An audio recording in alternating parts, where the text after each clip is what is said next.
Welcome to Recording in Progress, sponsored by Star Wars Rise of Skywalker, is already on track to being one of the most popular, successful films of all time. With me today is Jim. Star Wars Rise of Skywalker is already on track to being one of the most popular and successful films of all time. And I am Larry, and of course, Star Wars Rise of Skywalker is already on track to being one of the most popular and successful films of all time. How are you Hi, doing, Jim? I'm doing well. Hey, did you hear that Star Wars Rise of Skywalker is already on track to being one of the most popular and successful films of all time?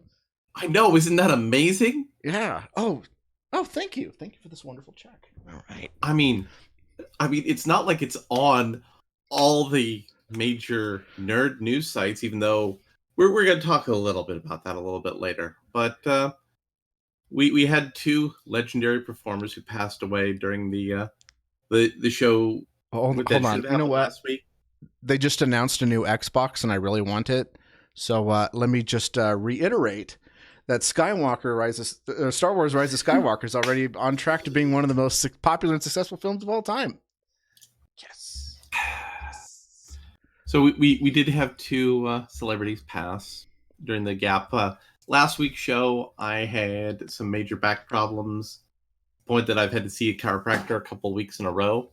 And this week I also had an upper respiratory infection, but I was able to pull through today. But the show's going to be a little lighter because I do want to get to sleep at a decent hour.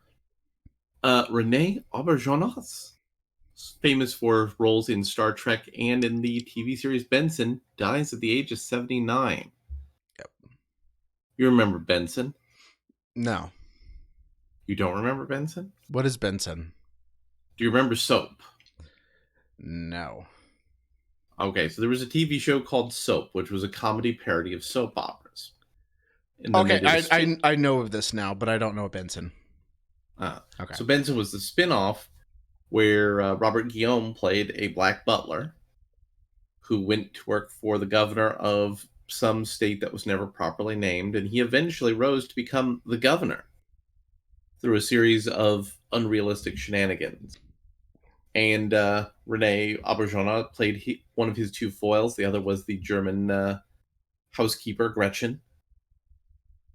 He also played Father Mulcahy in the MASH movie, and that started a long association with him with Robert Altman. He's more currently known for his role in Star Trek Deep Space Nine as Odo, and he died from metastatic lung cancer, which is a big, unpleasant way to go. Brian Sovereign did a whole thing about him. I don't remember if it was in his Prime or his Q&A show, and he was talking about how he had interactions with him. And yes, he he was one of the many good people to work on the Star Trek things and did very good jobs on the Star Trek circuit. He was Tony nominated in 1973, 1984, 1989. He started acting in movies in the 70s. He was actually in, I think, Star Trek 2 or 3. And he was on Boston Legal. And he did a whole lot of things. And he passed away from lung cancer. But something that's more touching to Jim and I, Carol Spiney, Big Bird's alter ego on Sesame Street, is dead at the age of 85. Yeah. Did you ever see that Big Bird movie? What was that called? Where he's going across country. Yes, I saw that movie. That was adorable. Yeah, that was like one of my favorite movies when I was really little, like really, really, really little. And sometimes he stood 8 feet 2 inches tall. Sometimes he lived in a garbage can. He often cited numbers and letters of the alphabet, and for nearly half a century on Sesame Street, he was Big Bird and Oscar the Grouch, opening magic doors for children on the secrets of growing up and the gentle arts of friendship. His name was Carol Spiney. Not that many people would know it. And he was a comfortably anonymous whole-body puppeteer who, since the 1969 inception of the public television show that has nurtured, matured, untold millions of children, have portrayed the sweet-natured canary yellow giant bird and the misanthropic furry green bellyacre in the trash can outside of 123 Sesame Street. Mr. Spinney, who also performed his characters in live concerts around the world and at the White House many times, and was featured in films and documentaries and recorded albums. Died Sunday at his home in Woodstock, Connecticut. He was 85. Oh. His death was announced by the Sesame Workshop. It was said he had lived for some time with dystonia, which involves involuntary muscle contractions. Ugh. For generations of preschoolers in America and scores of countries where the program is broadcast, Big Bird and Oscar were vivid playmates and subtle tutors in a Jim Henson Muppet menagerie that included Kermit the Frog, Bert and Ernie, and the voracious Cookie Monster. The dialogue is scripted, but it was up to the puppeteer actors like Spiny to provide voices and personalities. Joining Sesame Street for its first season, Mr. Spiny, who had loved puppeteering since childhood, had problems at first adjusting to the Big Bird suit created by Kermit Love. Mr. Spiny was 5'10" and had to maneuver the giant from inside with hands, wires, and TV monitors strapped to the chest. By the way, I think it's Spinny, because I know someone named Jacob Spinney who used to be a YouTuber, libertarian YouTuber, and spelled just like that. So I don't know. But raising his voice to a childlike pitch, he easily picked up the talk of a perennial 6-year-old canary. No, he ascribed it to a lifelong ability to think like a child. No, the new Big Bird is awful, just awful. Oh, that is awful. I haven't watched Sesame Street since around the time Elmo happened. Yeah, I mean, I looked into it just because I found out that he died, and then I was like, oh. So I started watching some stuff about Big Bird, and I was like, oh, the new Big Bird's just terrible. It does not sound like Big Bird at all. Yeah, it sounds like someone's trying to do a really bad impression of him. Where it's interesting because the person that does Elmo now is a completely different person. And it wasn't the guy who did Elmo before a sexual offender or something like that. Yeah, I don't remember. And I was like, oh wow. They sound exactly the same. All the Cookie Monster sounds the same. Like all the other characters sound exactly the same, except for that. Well, the original Snuffleupagus is still doing it though. Oh wow! Yeah, he's still doing it. And is the same guy doing Grover? I think the same guy's doing Grover. Maybe, I don't know. There's been a bunch of Kermits though. After Jim Henson died, there's been a few. So yeah, and I haven't heard about Kermit. Yeah, as for Oscar the Grouch, Mr. Henson had wanted to model the gruff character on a magnificently rude restaurant waiter, but he found another inspiration, the belligerent New York cab driver he encountered on the way to the first day of the show. Where to, Mac? The cabbie demanded, and without prompting launched into a tirade against the city's liberal mayor, John V. Lindsay. See, that sounds like a charming cab ride to me. We go like, hold on. Can you keep doing that tirade, but do it in Big Bird's voice, please? So, or the Grouch. So yeah, we lost two entertainment legends, but let's talk about a different kind of legend that just happened here. So somebody pointed this out on Twitter. Sony did an advertisement for their new PS4, which takes shot-for-shot remakes of various cartoons and reskins them as something for Sony to promote the PS4. So what do you think about Sony's plagiarism? And do you think it's going to matter when they issue DMCA takedowns of things? Would this qualify as like parody? Oh, I can't play it like that. Oops, my bad. So it's only showing you the corner of it. There we go. Yeah. And we don't want to play audio, but I mean, yeah, you just look at it. The movements are shot for shot the same movements. There's basically reskinning everything. I don't know. Could be interesting. At the same time, like, are they at least trying to say like they're paying homage to something? Is it like, no, they're just saying like, oh, buy a PlayStation?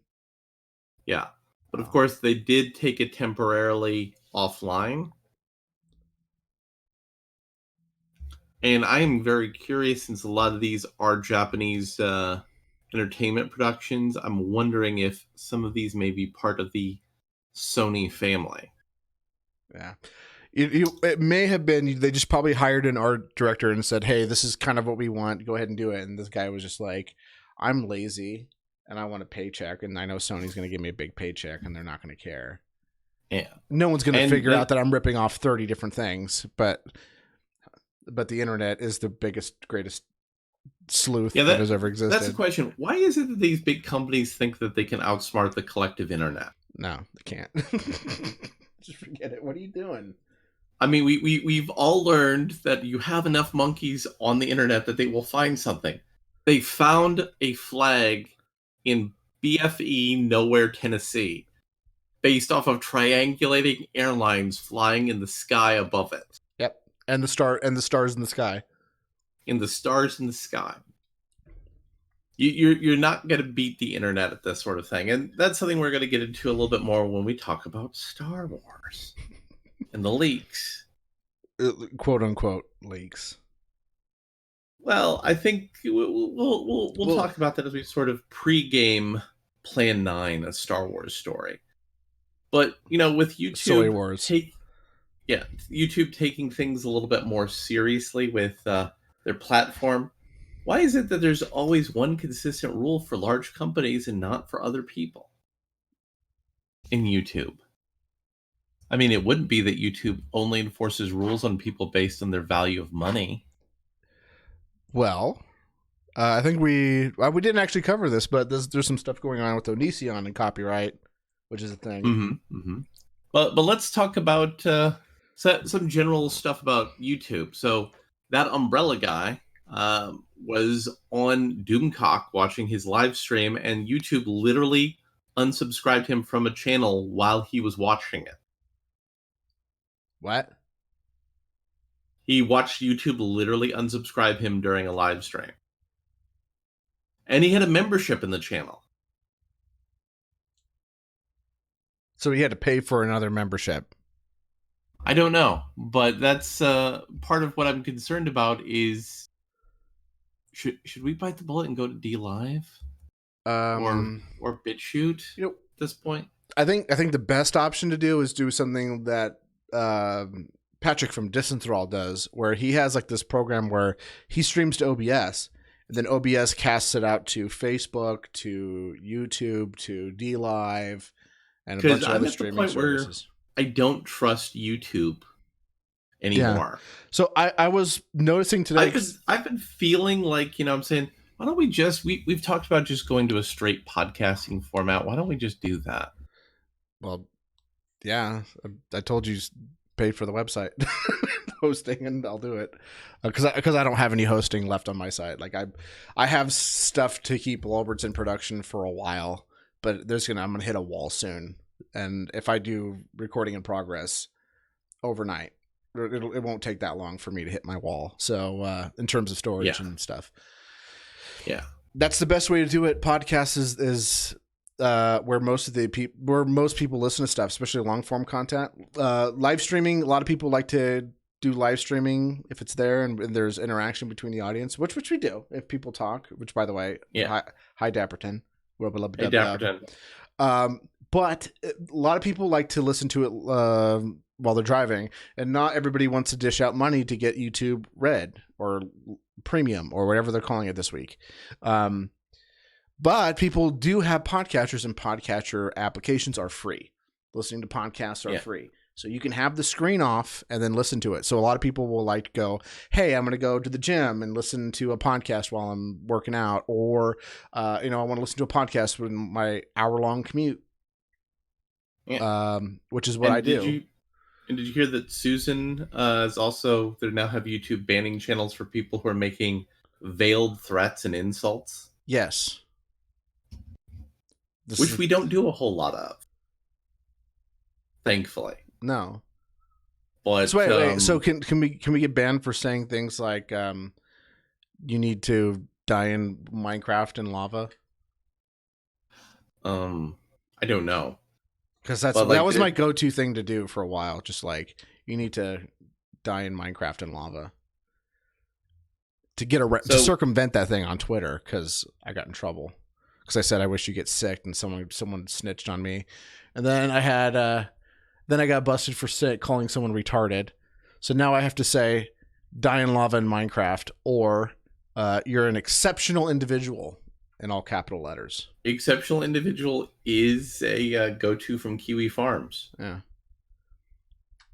But yeah, I think we've had a lot of fun on YouTube, but I don't think we're going to do YouTube exclusive much longer. Yeah, we'll still be here. We'll still be here. We'll still be here, but I think this year on YouTube it's given us a year of content and a year of development, and we've really have a better sense of what we are, and we've been talking about new plans for the new year of new things to do. We'll probably remember to do half of them.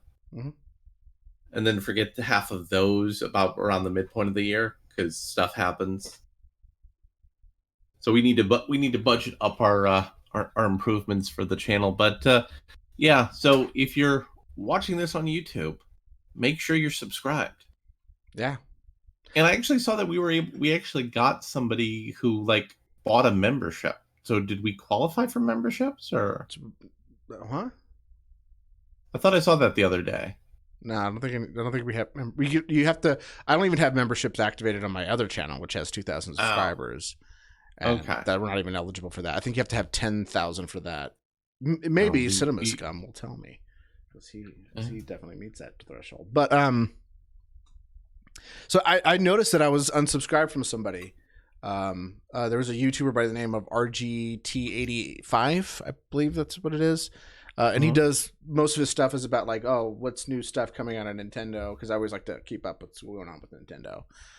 Because I'm looking forward for like new Mario Odyssey games or new Mario games or what else? Mario.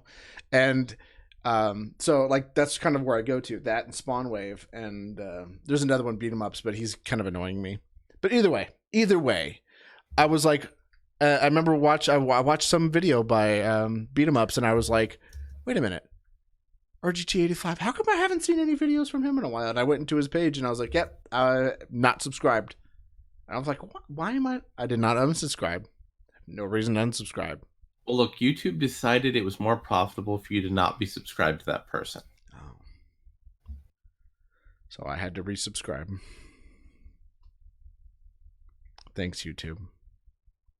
So Disney Plus has decided to announce a whole lot of new Star Wars content coming up. But why though? Because they have a streaming service, so they need to give people a reason to watch the streaming service.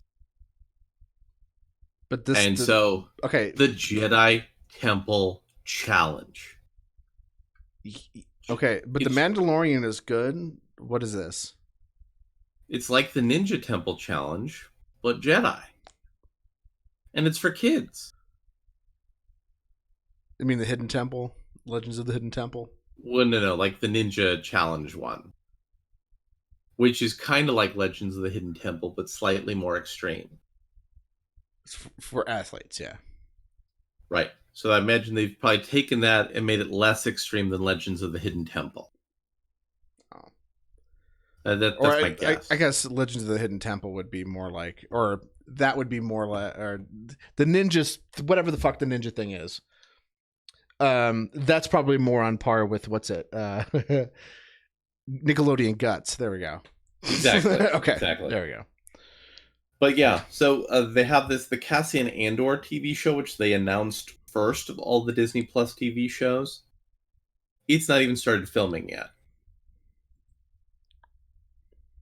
The Obi-Wan show, they haven't really given us a clear timeline as to when that's going to be out, just sometime in 2020.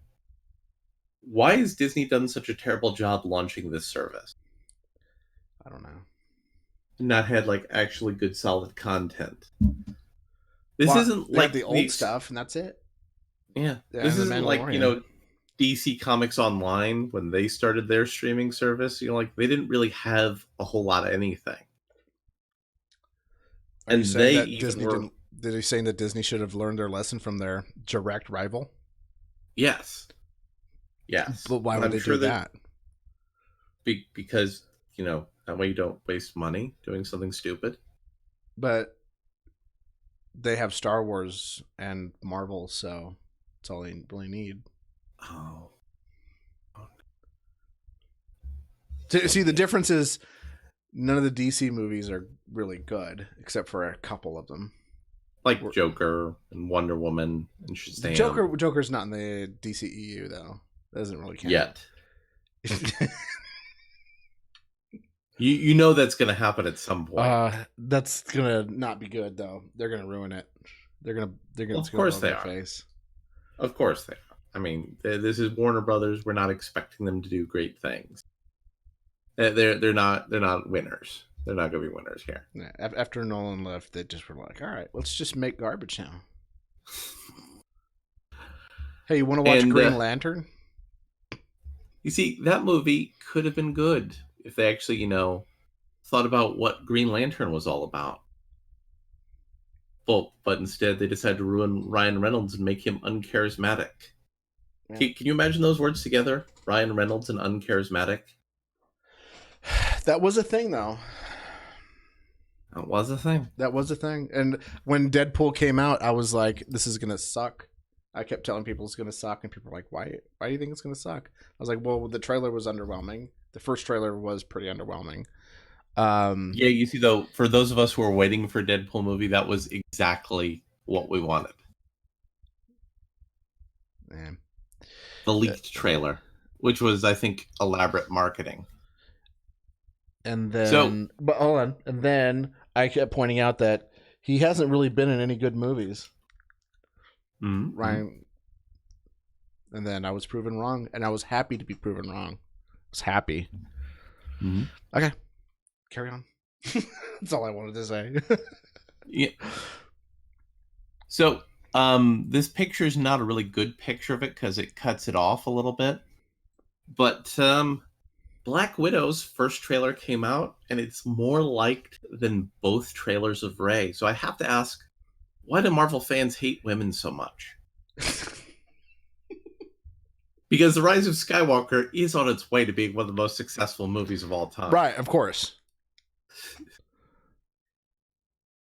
Wait, are there people that are disagreeing with the factual statement that I've heard from multiple outlets so far, saying that Rise of Skywalker is already on track to being one of the most popular and successful films of all time? Are they? How could you possibly disagree with that? How could you possibly disagree with that? But I'm completely meh about a Black Widow movie, but I'm more interested in seeing it than Rise of Skywalker. How about you, Jim? I'm more interested to seeing it to see if it's going to be a good movie, and I'm more hopeful about it being a good movie. And I plan to be at least mildly entertained by the Black Widow movie. Whereas I'm only going to see Rise of Skywalker just to see how much of a trash fire it is, and because I'm kind of obligated to do it because it's the biggest movie that's coming out this year. It's got a bunch of in terms of buzz. In terms of buzz, I have questions about how well it's going to do, but either way, the real trick is how well it's going to do in the second week. Yeah, and we do a review show, and I have to review movies, and I can't not watch it. Yeah, I can't review a movie I didn't see. I mean, you can, and that's why Rise of Skywalker is on its way to becoming one of the best performing movies of all time. Right, successful and popular. Successful and popular. Yes. You better be real careful, otherwise your Disney credit score is going to go down. Oh no! But I have to say about the Black Widow movie, at least has elements of Marvel Comics in it that I'm mildly interested in seeing beyond Black Widow, like Taskmaster, who has the best superpower in my personal opinion. Wait, are you not hyped to see a Sith stormtrooper? No. No. The views expressed by Larry are not the ones expressed by me. Oh, thank you, Disney. Thank you. But on a more serious note, if you haven't watched it, you need to find that stream of Volts that I did, where I went into full-on depth and detail about how all the leaks that were out at that point in time. And I had Volt and his friend literally laughing, going, "What? Wait, what?" So I may have to rewatch that so I can rechannel that for some of the review. Mm-hmm. So, the official shield Spectrum from Star Wars have done some interesting reporting, and it's been part of a giant PR media CF, because we need to be careful about what kind of words we use in case Susan wants to put a strike on our channel. So Jason Ward, who does the Making Star Wars podcast, said, exclusive Rey's backstory from Colin Trevorrow's Star Wars, Episode 9. How different was it from The Rise of Skywalker? To which Colin Trevorrow posted, yikes, that's rough. Normally I'd say nothing, but not a single thing in here was ever in any screenplay Derek and I wrote. Not one thing. All the best to you guys. So, if Disney is setting all of these shill people out to pasture, what does that say about the future of Star Wars media shills? Sorry to deflect. Was the stream you only did one stream with him? Reflection with Larry Bernard? I think I've done 2 or 3. With Volt? Yes, with Volt. I only see the one, so... Well, the one I think was an interview, but I don't know if he had me on it. We'll ask Volt later. I'll link it anyway. I'll link this one anyway. Carry on. Sorry, I just wanted to make sure I got the links right. Yeah. So we'll give our friend Volt a little love, even though probably everybody who watches our channel watches his channel every now and again. I wouldn't bet on that.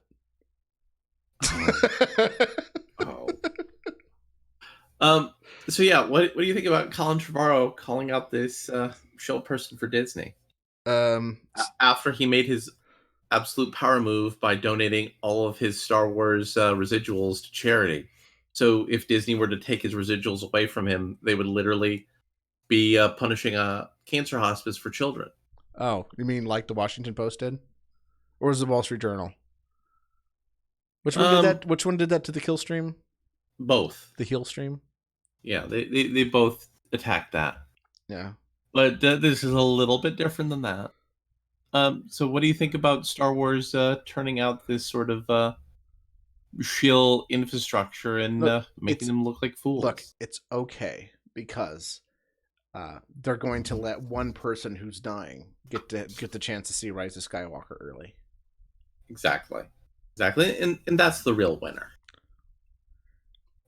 And which is basically a form of legal euthanasia. Just really slow euthanasia. We're gonna let you slowly die for the next 3 hours. We've been dancing around the Force Awakens. We have to kill your inner child before we can kill you. Exactly. Yeah. We've been dancing around the Force Awakens, but a lot of things have happened. And if I were to break down each and every one of those things right now, we would kill up a whole bunch of time and not actually get to the reviews, which is what I'm more interested in doing. Mm-hmm. I might recycle some of those things, but let's start with this quote from an interview from John Boyega. The Force Awakens, I think, was the beginning of something quite solid. The Last Jedi, if I'm being honest, I'd say that was feeling a bit iffy for me, Boyega says. I didn't necessarily agree with a lot of the choices in that, and there's something that I spoke to Mark Hamill a lot about, and we had conversations about it, and it was hard for us because we were separated. So, all the stars are coming out. J.J. Abrams said he didn't really like it.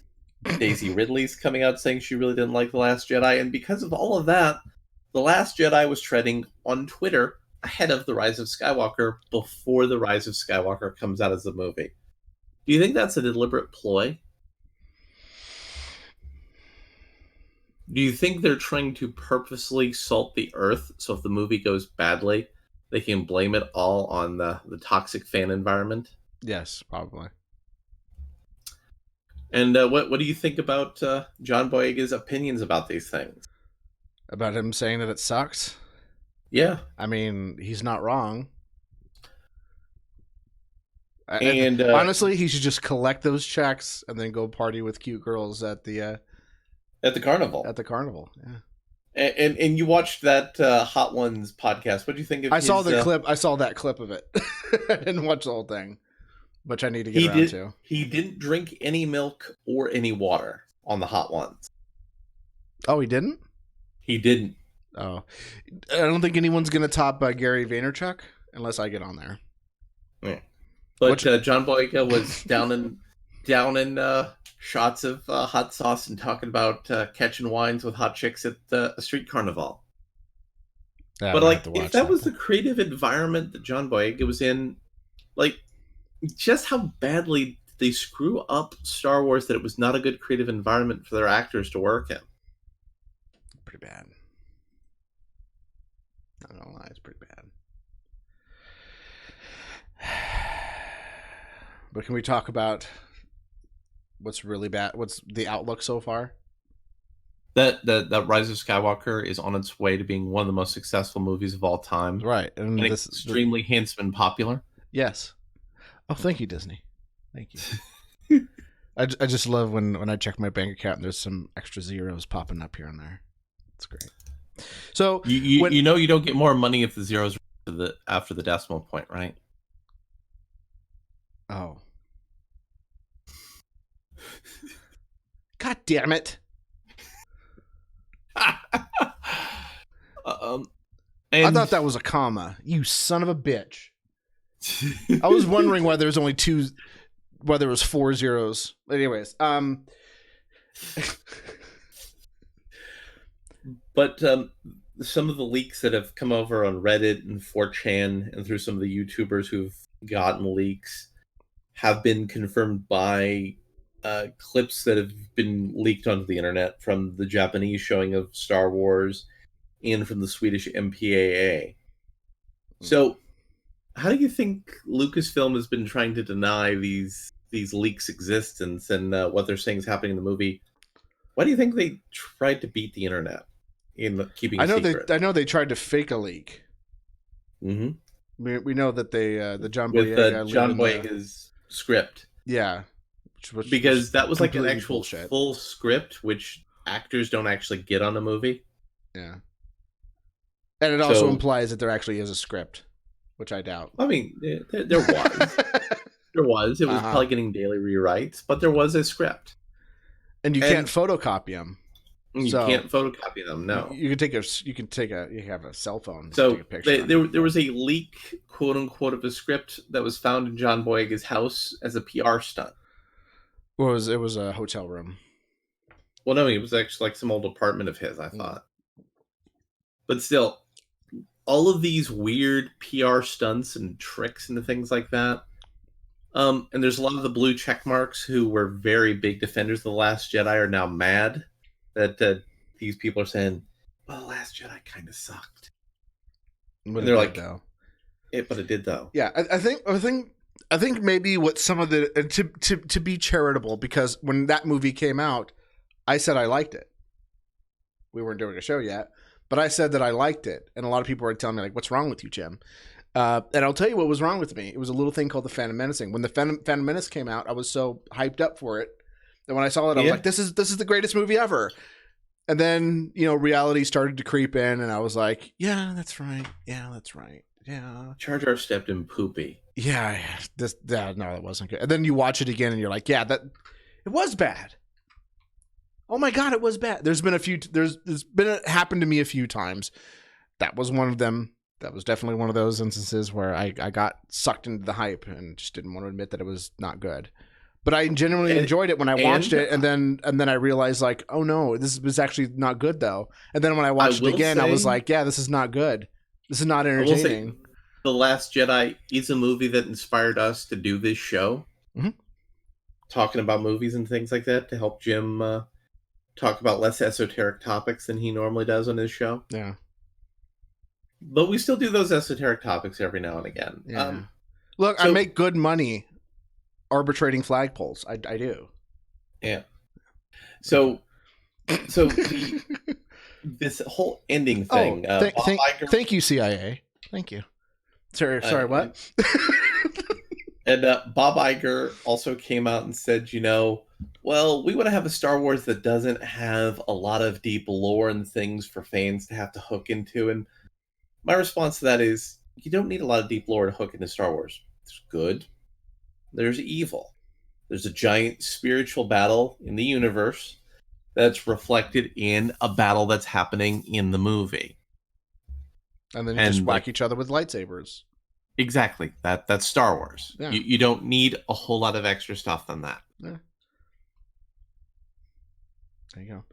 And by the way, as we've mentioned numerous times already, that But the Rise of the Skywalker is on its way to being one of the most no, it's successful movies of already all time. no. You have to say it right, otherwise Disney doesn't pay us, and you I lose know. and you lose, and the Chinese, I mean Disney social media credit system will dock you. So Oh Star no. Wars Rise of Skywalker is already on track to being one of the most popular and successful films of all time, and as we can see from this little thing that I found on the AMC theaters, which Mm-hmm. they haven't sold out their fan event yet, and it's already been a week now. When I tried to get tickets to go see uh, Avengers Endgame, it was a nightmare. The website went down, and it was sold out like within an hour. Even for the website being down for an hour, it took an hour for it to sell out, and I was very lucky to get a seat. But here we're a week in, and they still haven't sold out, and there's a couple of good seats, as you can see, still there. You know what's weird? Seats. Yes. Is when it was first proposed, like 70% of the seats were sold.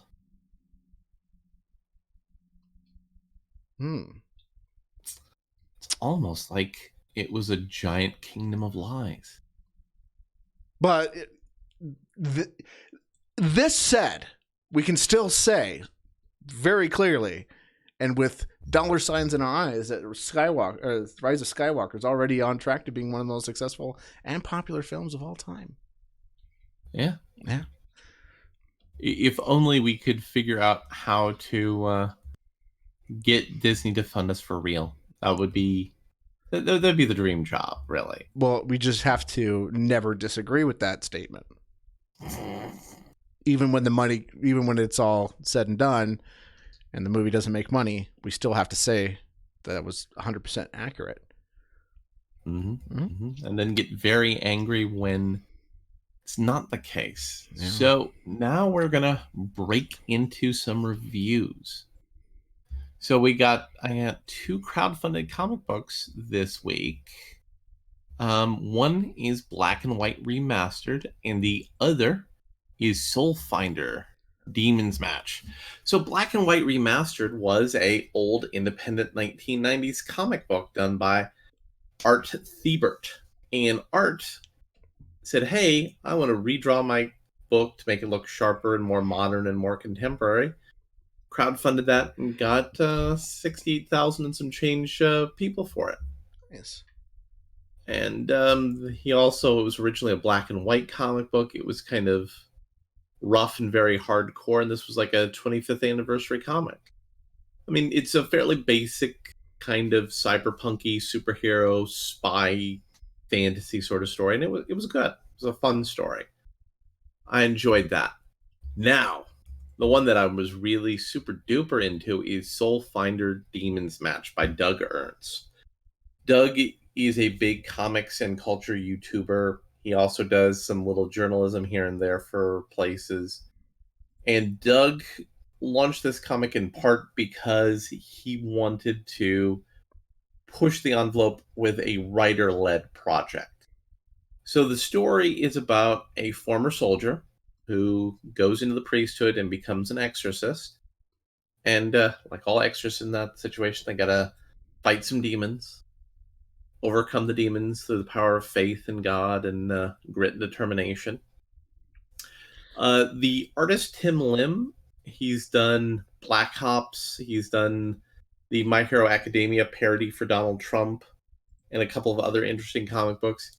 He actually brought his artistic quality up on this book in a lot of the pages. It almost looked like a different style of artist. His art is very... Does anyone in the... sorry to interrupt, but does anyone in the comic ever remind him that, hey, nice spooks nerd? No, there's not a nice spooks nerd. These are about... this is about a world where actual Satan and demons exist. Oh. The comic was very good. It knew what its main character was all about. It made him believable. It made you buy into him. And by proxy, it also made you buy into the fact that, yes, there's a secret organization of former soldiers who are priests who go out and fight Satan. and it was a good comic book. I'm actually surprised now that I see it. It only got 30,000 on crowdfunding, but I'm sure his next one is going to get a larger crowdfunding thing. The physical quality of the book and the trade dress is excellent, and I definitely recommend buying it. And whenever his next campaign comes out, I hope Doug puts that out as a little perk to upsell the next campaign. Because once you actually get the art paid for, printing a comic book's relatively cheap. So, Jim, have you been watching The Mandalorian at the public library? No, but I've heard everything about it in full detail. I mean, 4K resolution detail. Exactly. Yeah. Exactly. So, the Mandalorian. What episode are we on? Did the new one get released today? 5 and 6. We actually didn't talk about 5. I don't think. No, we didn't talk about 5. I've seen 5. I have not seen 6. This is news to me that 6. So 6 just came out today.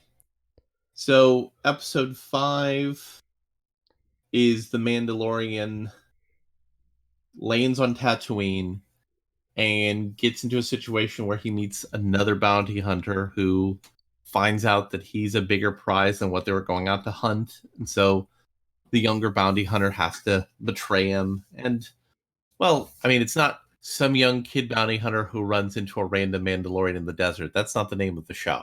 Mm-hmm. So we all know how that's all going to end up. Yeah.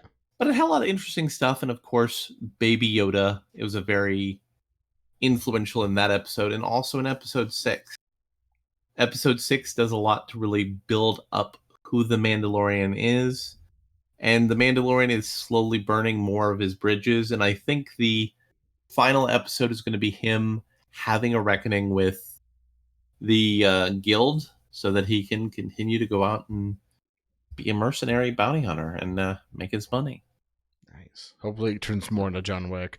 By the way, I think we need to start incorporating some Rick and Morty. I just got news by someone who is a huge fan of Rick and Morty, and this is a quote from him directly. Man, Rick and Morty season 4 sucks so far. Holy crap, this is bad. Well, I mean, we knew that. It's like we knew that when we saw the first episode. But for someone who was a big fan of this to say that, well, I will. We might have to watch. We might have to check into this dumpster fire that we're missing out on. Yeah. Like, that's the thing I've been noticing a lot is we've been running into dumpster fires and we've just watched the beginning of it and saying, yeah, I'm gonna pass. Like, for example, in Watchmen. So Dr. Manhattan turned out to be the black lady's husband. For some reason. And the white KKK racists are trying to make an army of Dr. Manhattans to defeat the minorities. To which, once I heard that, my immediate response was, why don't they just make an entire universe that's only white people? I mean, right? If you're a white supremacist with godlike powers, why just eliminate the minorities with it? Why don't you just make your own universe where there are no minorities? Wait, is that what's really happening, or are you just telling a funny joke? No, that's really what's happening. Oh. Well, then that's not funny now. And Dr. Manhattan is apparently working with the minorities who are fighting against the racists. I think what we need to do is to there's a nice little thing we learned in economics called division of labor. Perhaps maybe you should watch Watchmen and I should watch Rick and Morty. We can compare trash and see which episode is more trash as we go through the season. Oh, man, I'd watch both. Like if Rick and Morty has gotten really bad, I want to dive into that because I used to like Rick and Morty in the first season. I like the first 2. I think you're wrong. Yeah, the second season, I like most of it, but it started, fading out. The third is just trash. Yeah, I wouldn't say there's a couple episodes. Like the first episode was okay, or good. I wouldn't say that it's good. And then the replacement that they did for the TV channel where they were like going through the mind balls or whatever it was. Yeah, the memories. That was good. But everything else was just low energy and like Pickle Rick was not good. Well, I mean, Pickle Rick had elements that were good, but it Yeah. needed somebody to fix the middle. Yeah. Like the build up and the payoff were both good, but there was no middle to make you want the payoff. All right. So I think next year, I think that'd be a good time to start doing that because we're going to be busy with Rise of Skywalker stuff next week. So. Because Rise of Skywalker is on its way to being one of the most successful movies of all time. Right. And we need to cover that. Yeah, exactly. And Cats. I can't even keep a straight face. Like, the more I watch the previews and like the trailer stuff for Sonic the Hedgehog movie, the more I keep saying, that Sonic the Hedgehog CGI looks more realistic. Yeah, it actually looks like it'll be mildly entertaining. I'm looking forward to it. Not gonna lie. So, The Good Liar. It's an interesting movie where you have Dame Judi Dench and you have Sir Ian McKellen playing two Germans who are pretending not to be German. One of them was a Nazi. The other one was a daughter of a Nazi collaborator who Sir Ian McKellen's character betrayed. And he betrayed them because he raped Dame Judi Dench's character as a kid, and she decided, 70 years, that's a good time to pull off a giant, complicated revenge scheme. So you're thinking, oh, this is going to be like a psychological thriller or a crime drama. No, it's just like, hey, here's a bunch of old people doing old people stuff. And, oh, hey, this old person turns out he was a German and pretending to be British all these years. And then it was like, yeah, oh, I'm kind of a Nazi. And you're also kind of a Nazi. Yeah, and you're kind of a Nazi too. And, you were a Russian collaborator during the East German occupation before you got to England somehow. I mean, the acting was good with what the script had, but the script didn't have anything. So basically, watching a compelling performance by Dame Judi Dench and Sir Ian McKellen doesn't make up for, after 70 years, I decided to get revenge on you for raping me.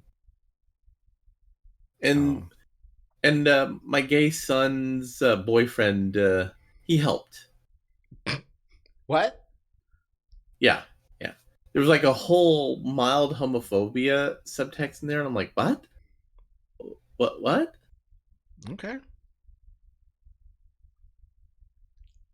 Interesting.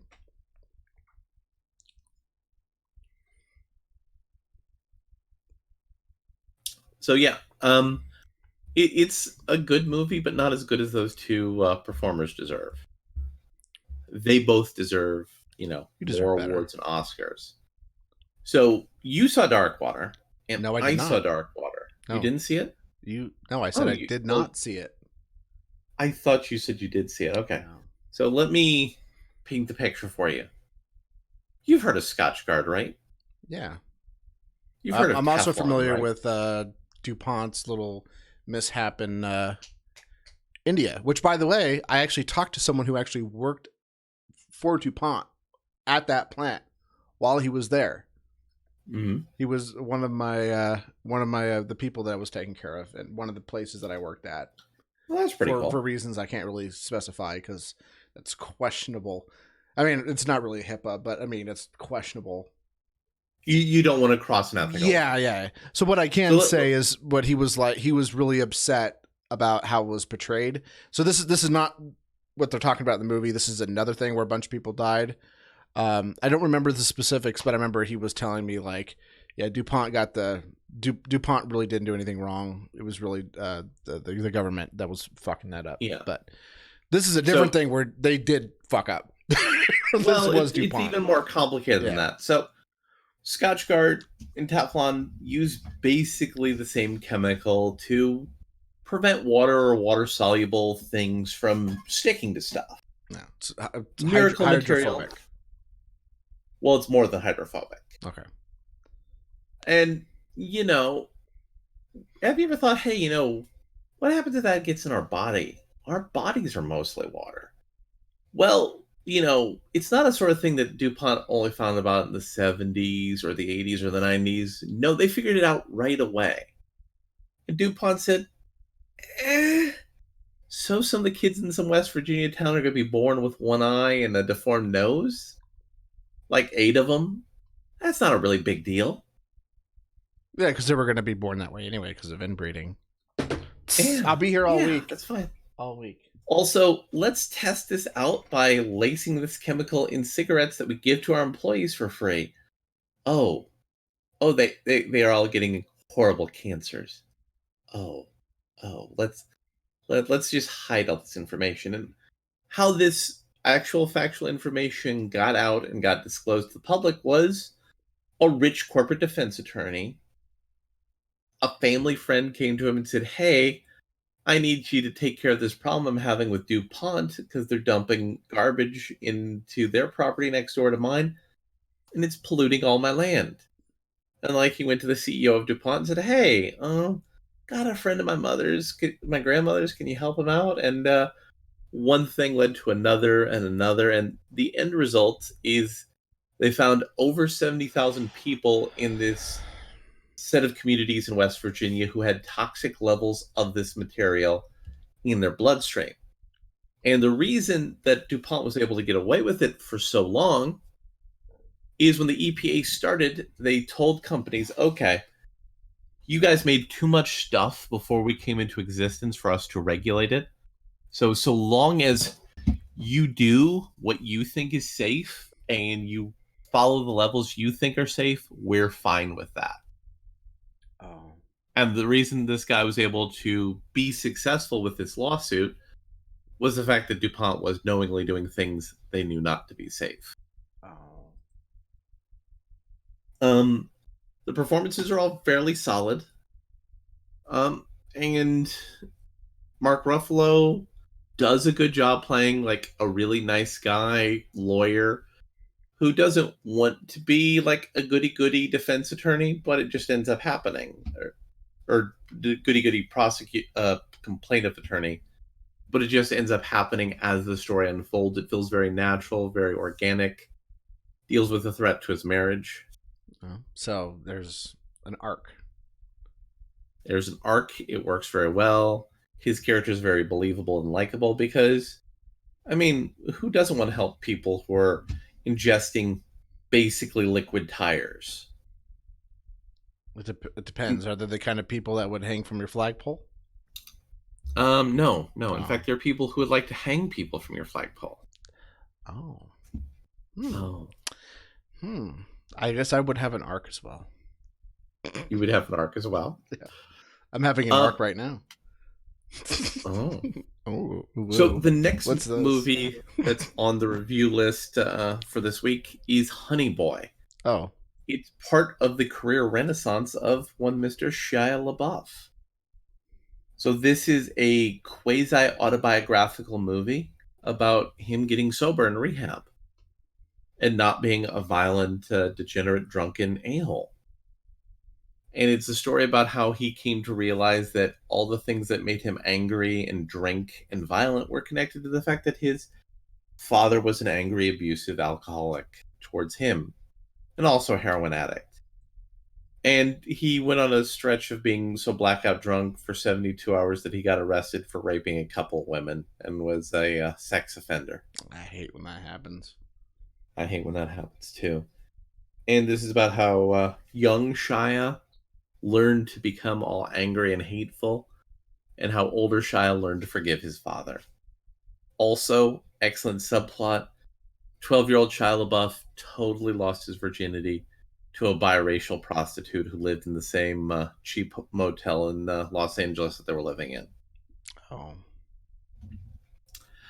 Shia LaBeouf playing his drunken, abusive father was actually very good performances. It was a nuanced character take. It was all very good. The direction is really what was excellent in the movie. They did lots of parallel shots. Oh, this is on Amazon? No, well, I mean, it's produced by Amazon, so I think it's going to be on Amazon shortly, but it's still in the theaters.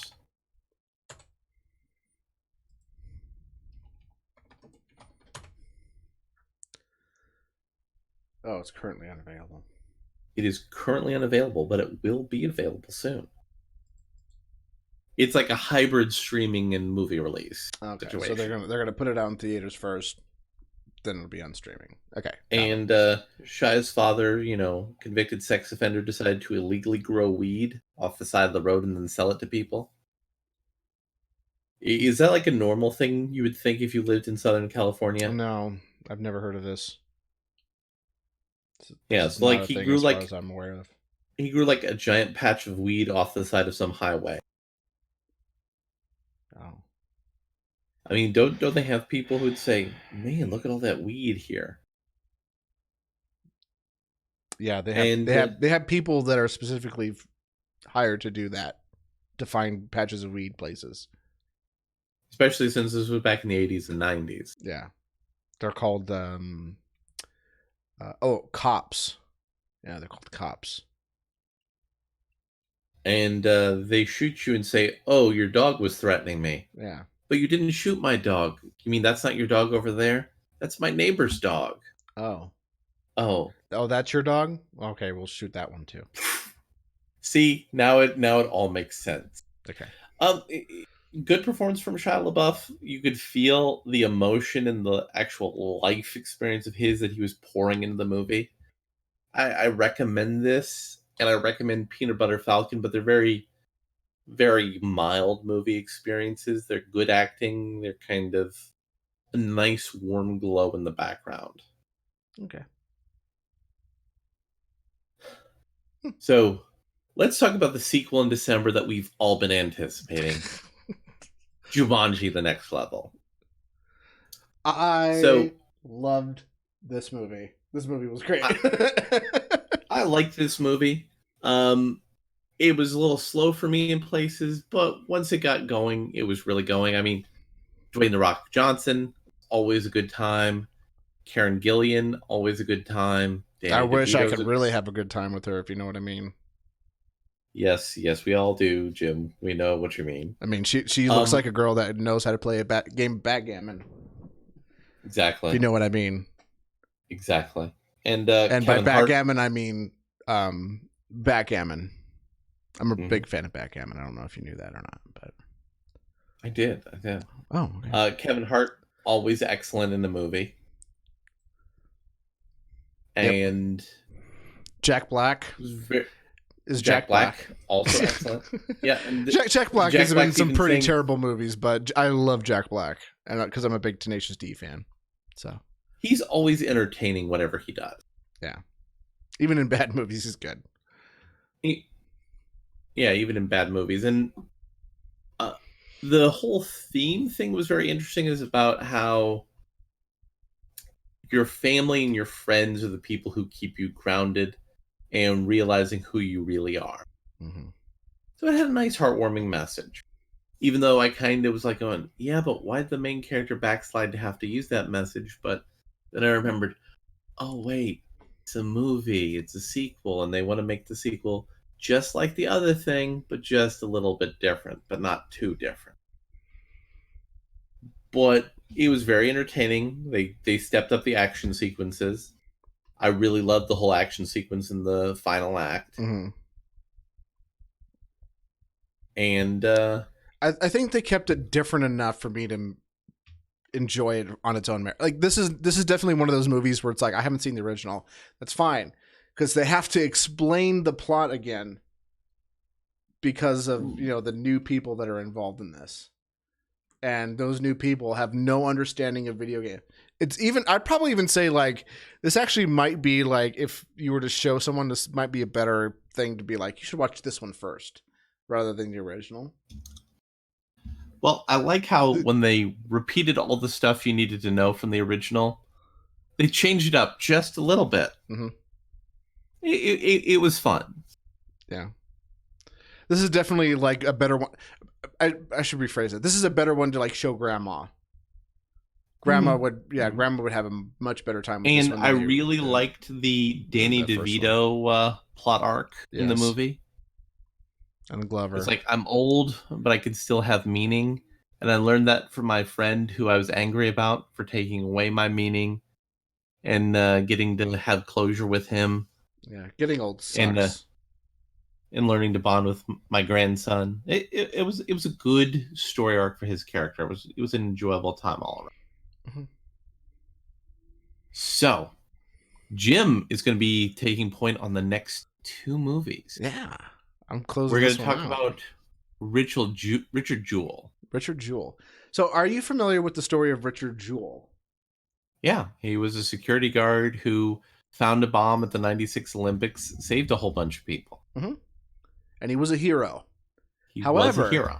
If you were to go out in the middle of the streets, probably before this movie started dropping trailers, I'm sure everybody has like corrected their opinions now. But if you went out a year ago and said, "Hey, do you know who Richard Jewell is?" The chances are the people who would remember Richard Jewell will say, "Oh yeah, he's the guy that bombed the Olympics." And the reason why is because there's this thing they do every 4 years. I don't know if you're familiar with it. Now it's every 2 years for winter and summer, but it's called the Olympics, right? And it's where people get together and do athletic feats, right? And foreign countries bribe the International Olympic Commission to get the Olympics. Yeah, under the false impression that their city will make money in the end, which they don't. And where it only happened like twice. Yeah. And this was before there was things called esports where people played video games. Like, no, you actually have to get off your ass and run. Well, no, they're actually going to have esports in the Olympics. Like, not, I don't know if it's this one coming up, but the one after that. That's stupid. It's not what that's about. The Olympics has to be relevant to the young kids. I'm sorry, but ice curling is one of the best things ever. Either way. So there was a bombing that happened. They ended up arresting the guy who admitted to doing it later. But there was a bombing that happened, and this man, Richard Jewell, who has a sketchy past, right? He was he worked for a university and was being overzealous, busting kids for drinking. And the school was like, "Look, we don't really want attention at our school for kids drinking and stuff, so just calm it down. And it's probably not a good idea for you to arrest people on the highway because you're not a cop." And so we ended up having to be forced to resign. He had a hard time keeping a job. He was the kind of not cop who wouldn't shoot your dog. Yeah, he was. Yeah, he's good-hearted, but he's just a little overzealous, and he's not exactly the sharpest tool in the shed. And because of his overzealousness, he was a hero. He ended up finding a suspicious package. A lot of the people were like, it's not a suspicious package. It's just calm down. You're just a little whatever. And then, so the ATF guys were like, all right, let's go calm this down. Just some kids left their cans of beer over here, whatever. And he ended up dropping his flashlight and ran away pale. And he was like, that was one of the things I learned in law enforcement is if you see the bomb guy, run, you should be in front of him. And so he started getting everybody to start backing away, and saved a bunch of people. One lady died. I think in the movie they said 2 people died. I think that was actually a factual error they got wrong in the movie, but in the actuality, it was only one person that died. And he saved the life of a bunch of people. But as the FBI would normally do, they always look to whoever found the bomb first to being the first suspect, right? Because that's just procedure. One of the great quotes from the trailer: "You look at the one who finds the body, you look at the one who finds the bomb." Yep. That's just standard procedure. But because of some overzealous reporter, the media started focusing their attention on him and started outing him as the bomber and started defaming his character, some of which accurate, some of which very inaccurate. Started claiming that he was doing this for publicity when he was really hesitant to even do interviews. But the company they work for, AT&T, was like, no, you should go and talk to them and get them to do it. And he was like, I'm a good employee. I'll do what my bosses tell me to do. Yeah. And so there was a big media circus around him, and they were accusing him of being the bomber. So basically, he was a potato-shaped person that got pushed out into a whole bunch of nonsense. But he had a good friend that he worked at an office for, who was a lawyer, who was a civil libertarian, who was like, Don't talk to cops. Yeah, like I have to help him because he's my friend, and you know, and at first he thought he did it, but then once he started looking around, he was like, wait a minute, this is impossible. He could not have done this. Like, okay.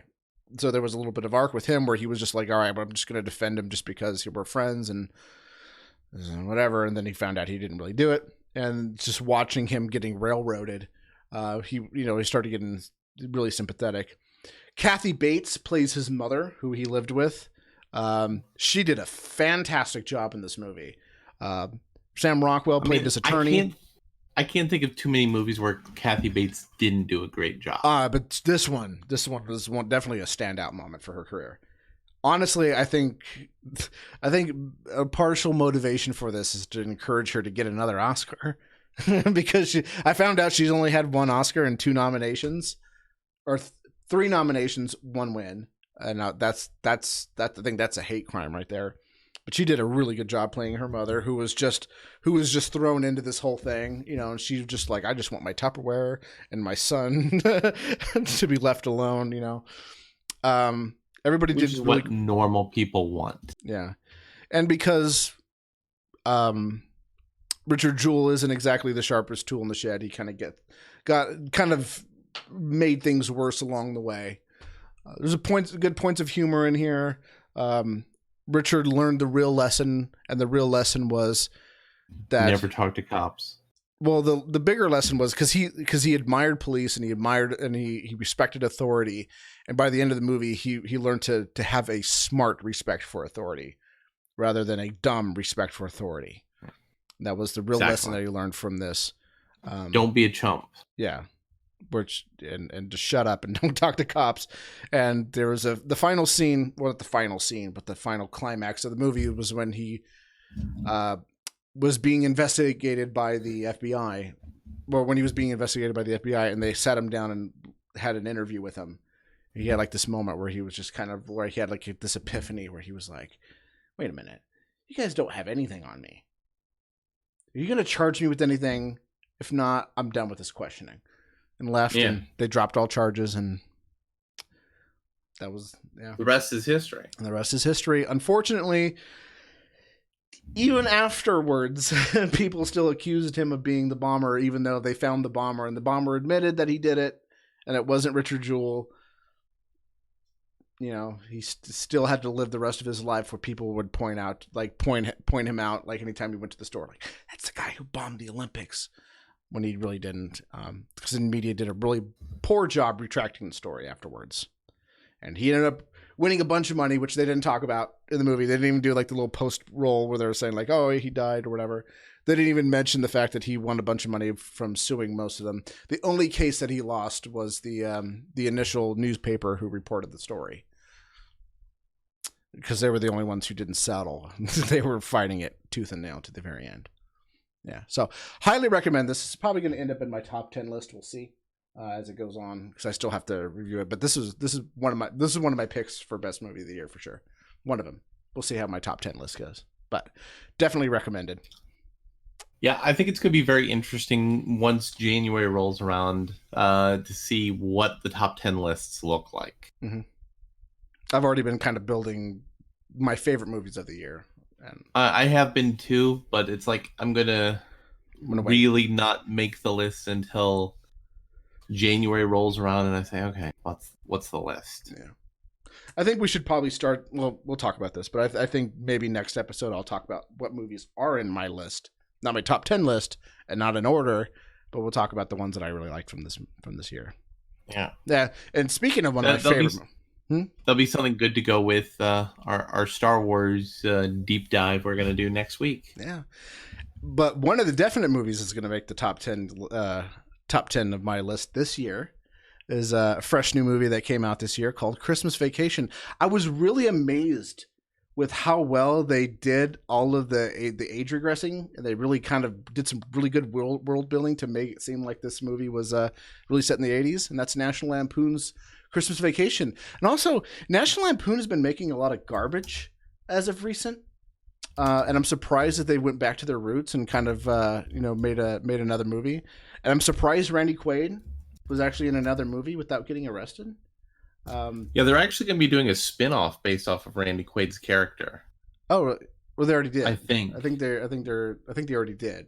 But they're going to do a show based off of the Griswolds, and like Randy Quaid's character is going to be a major component of that. Yeah. So, Christmas Vacation, man, this movie was so great, and it's kind of amazing that they were able to do all this digital de-aging and stuff. If for something so simple as just like a family Christmas movie. You didn't get a chance to see this yet, did you? Well, I mean, I saw it originally, and I saw it in theaters originally. Wait, haven't seen it originally. Like back when the movie first came out. The movie just came out. I saw it in theaters. No, this was a movie from like the 80s, Jim. Really? Yeah. I thought this was new. Nope. Oh. No, you can tell it's not new because nobody's moving around like old men with joint disorders. Oh. That's how you can tell with digital de-aging. Oh, so Chevy Chase is still a hack then? Still a hack. Who's kind of coked out of his mind half the time. Well, I guess this is a retro review. No, but seriously, I seen this movie like a few years ago. I for some reason, like National Lampoon stuff, we never really watched around the house. The one I did see, probably that was more timely when it came out, was Vegas Vacation, but I never got around to really watching Christmas Vacation. And when I did watch it a few years ago, I kind of watched it by myself, and I was really paying too much of attention to it because it's a comedy, the joke. So I didn't really like it I liked it, but I didn't think it was that great. And it wasn't until I got to sit down in a movie theater free of distraction and just sit down with other people that I started to realize, like, no. The humor is not like obvious in this movie. The humor is very subtle. It's under multiple different layers. And there's like a plot that's going on. Meanwhile, there's little things happening in the movie that are just freaking hilarious. And if you're not paying full attention to this movie, you're going to miss out on it. And it got me to appreciate this movie a whole lot more, being in a distraction-free environment with other people, kind of going like, oh, that's where the humor is coming from. And I had a much more appreciation for it. It's probably top, because of my going to see this for the 30th anniversary in theaters. It's definitely going to go in my top 10 Christmas movie list for sure, which it never was. It's no Bad Santa. It's no Arthur Christmas either, but it's definitely up there. Definitely up there. Yeah, and probably my favorite vacation movie now that I'm kind of reflecting on it. But Vegas Vacation's pretty damn good too. Yeah. So, what did you think of National Lampoon's Christmas Vacation? Because you actually did see this. It's my favorite Chevy Chase movie. Oh, okay. And there are actually several Chevy Chase movies I like. It's my favorite National Lampoon movie because it's not the like kind of mean-spirited satirical humor that National Lampoon movies normally do. Mm-hmm. It's very like loving and nostalgic, and it's good. Yeah. All the actors play good, realistic family members. But there is some mean-spirited elements to it. Yeah, a little bit, but I mean, nothing that wouldn't be outside the norm for a normal family get-together. Yeah, but I think the big question everybody is waiting for me to clarify here is whether or not it's a Christmas movie or not. So, well, it most definitely is. I disagree. It's not a Christmas movie. It's a 4th of July. There's a Christmas miracle. It is a 4th of July movie. What's the very last thing that happens? They all sing the Star Spangled Banner while watching fireworks. They're not fireworks, though. It's exploding methane gas. That's a very, very loose definition of fireworks there, Jim. This is my favorite 4th of July movie for sure. No, it is a Christmas movie. But I do love when everyone asks, like, is Christmas Vacation a Christmas movie? When I get into the Die Hard thing, I go, well, no, it's a 4th of July movie. Play ball. Let's just get into the heart of it. Die Hard is a Harry Potter movie. It's all about sneaking around a giant building trying to avoid Alan Rickman. Yep, there you go. So next week, we're going to be talking about The Rise of Skywalker, which, of course, as you know... Which I know. What do I know? Is on its way. Almost lost some Disney credit score there. It's already on track to being one of the most popular and successful films of all time. So we're going to talk about that in depth. And a little later, we're going to have an arrangement to go and do like a retrospective over the entire Disney era of Star Wars and its future. Yeah. And it sucks because I really did like The Force Awakens. Yeah. And all the good things about it, they just were like, hey, we have all this good stuff in here. You know what we should do? Ruin it. We should just dump it down the trash disposal. Just put it in the garbage disposal and just turn it on. And then all the rotting stuff that's in the back of the fridge, we should dump it in there with it. Yeah. There you go.